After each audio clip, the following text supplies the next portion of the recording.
Good morning.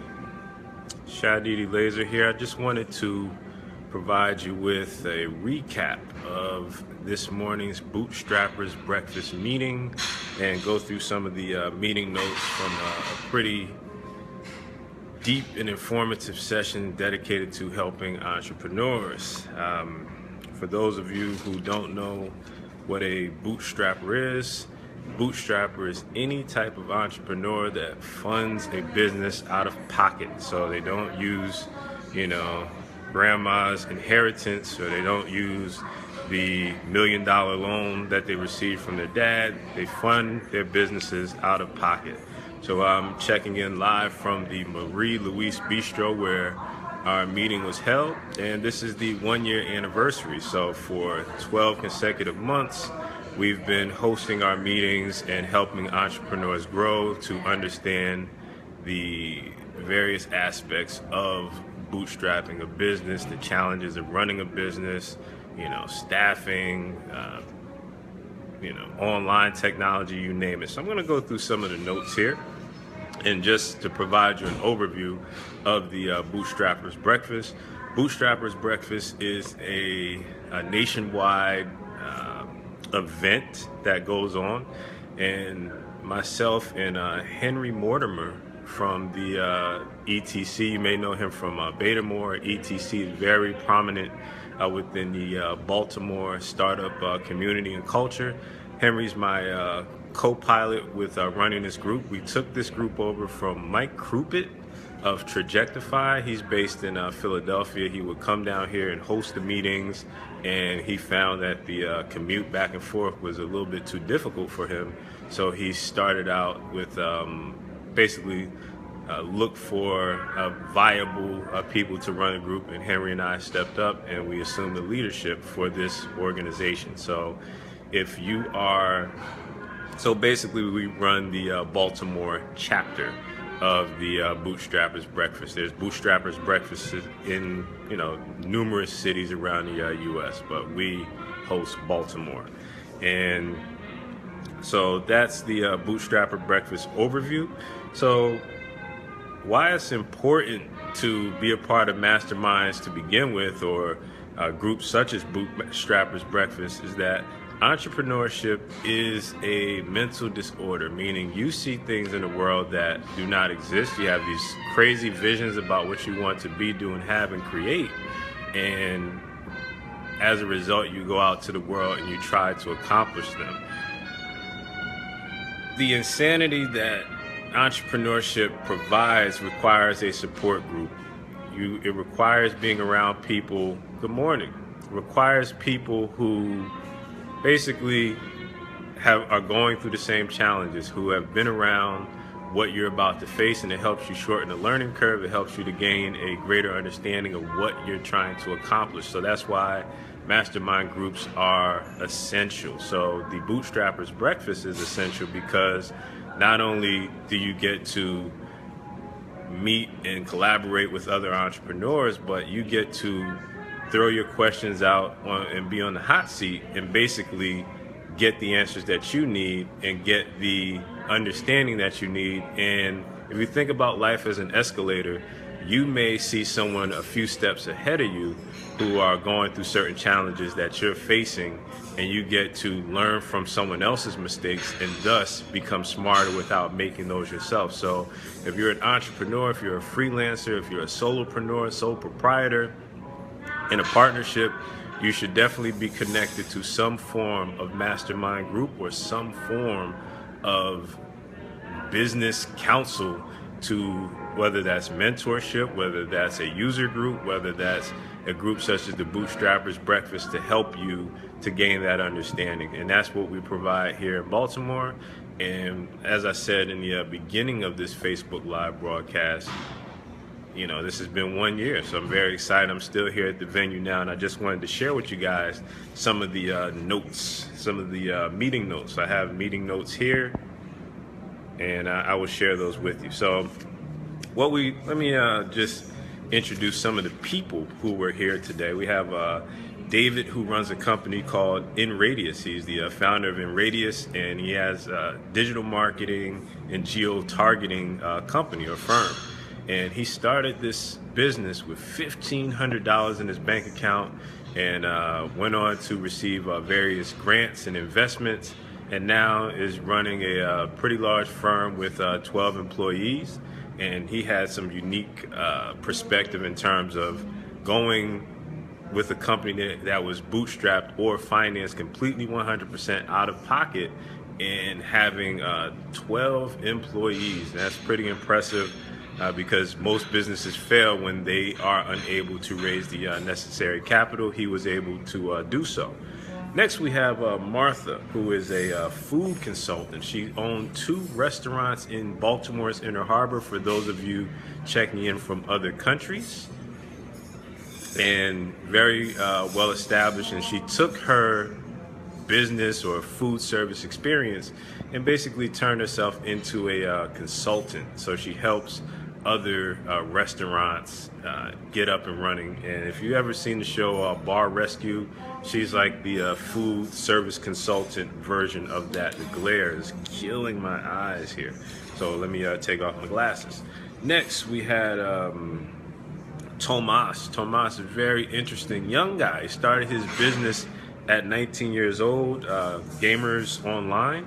He was able to raise $275,000 US, and he provides, basically looks for content providers for apps and gaming services. So he's on the cusp of a very cutting edge field, and he was here. He gave a lot of advice about how to transition your business into, let's say, apps and HTML5 and responsive design. Very knowledgeable guy, Tomas.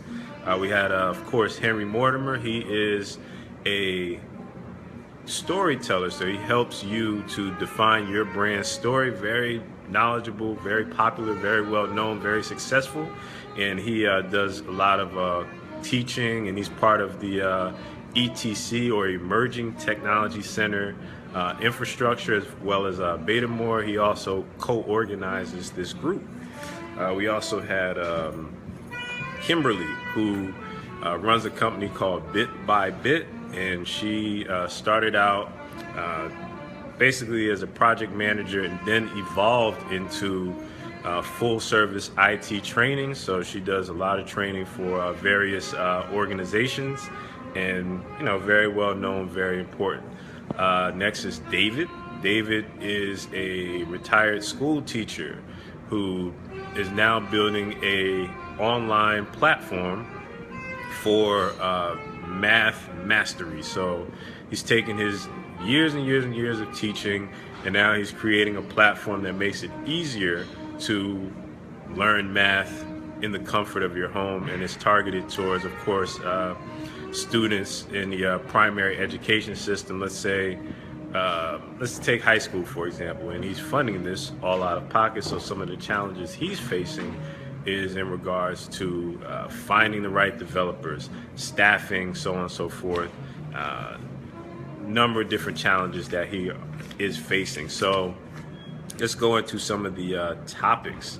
One of the most interesting topics was the question was raised: how do you decide where to invest your money if you have a limited budget? So the scenario was, okay, I only have $1,000. I'm down to my last $1,000. I got my last check from the company I was working for, and how would I focus my efforts and energy on getting my footing in terms of bootstrapping my business? Now, there was a number of great suggestions. One was raised by David, who mentioned he would spend all of his money and all of his time in getting clients closer to yes. So client acquisition systems was one of the major ways that he would spend his money. A few of the more established entrepreneurs felt that that question varies based on what those unique challenges are. My approach would be, if I only had $1,000 and I needed to invest, I would spend my time, energy, and effort into credibility indicators. This means I would spend and it doesn't even take $1,000, but I would build online courses. And the reason why I would start with building an online course is because when you take the time to package your expertise, this helps with lead generation. This helps with taking your students and turning them into clients, because you now have a system through your course which will allow them to vet and validate who you are, even if they did not know you previously.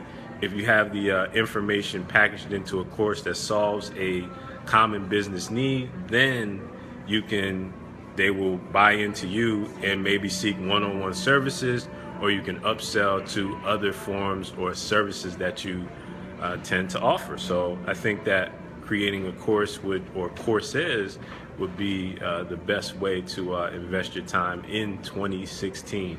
I made a comment that 1 year ago, if I was asked the same question, I would not have the same answer. So I've come into new information, ladies and gentlemen, and that's important to keep learning, growing, and evolving.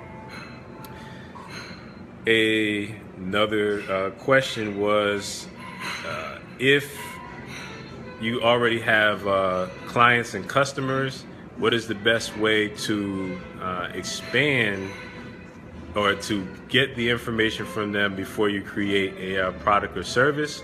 And surveys was mentioned, sending an email, setting up an introductory phone call, listing those particular past clients as advisors, and basically gaining information as far as what works and what doesn't before you actually build something. So if you're building an online course, for example, poll your previous clients before you build an online course so that you can determine what will work and what doesn't. There are so many entrepreneurs that basically build by inspiration.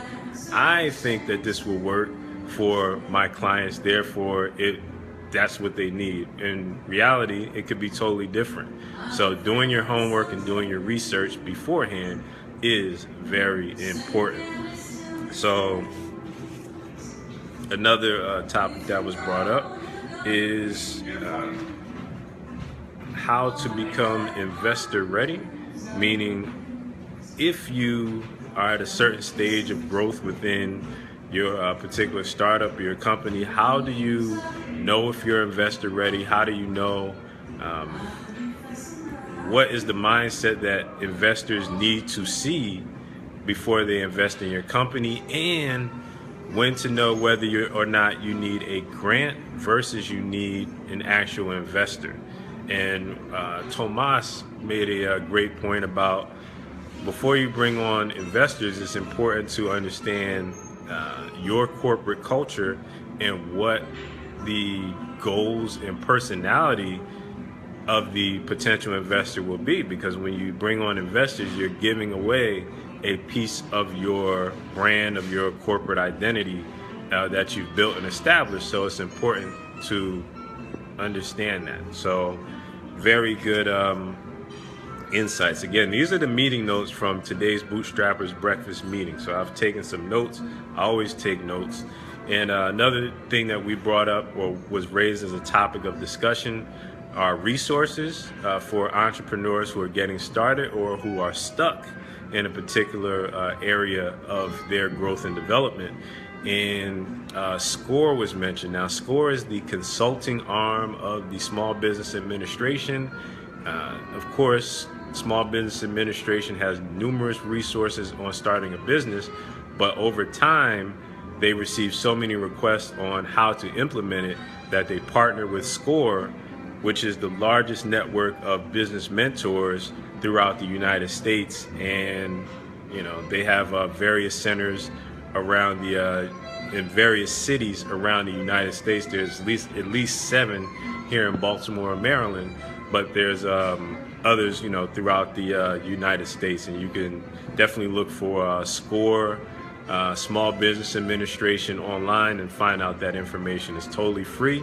And you meet with a counselor who is armed with all of the processes and procedures of the Small Business Administration to guide you through step by step. So very important. A few other challenges that were raised during the meeting are 1099 versus full-time employees and when to make that switch, payroll challenges. So again, this mastermind group is filled with entrepreneurs who are serious and are established and have raised funding and capital and who have sponsored and invested in other ideas. You never know who you're going to meet each and every month, and that's why I am thrilled and honored to host this gathering each and every month along with Henry Mortimer. So those were the meeting notes, and I'm Shadidi Laser once again. Thank you for checking out this Facebook Live broadcast.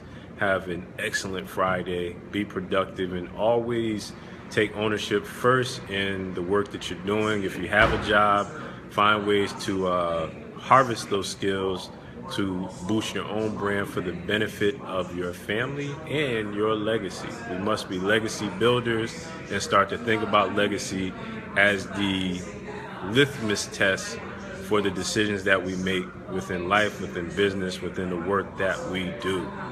Over and out.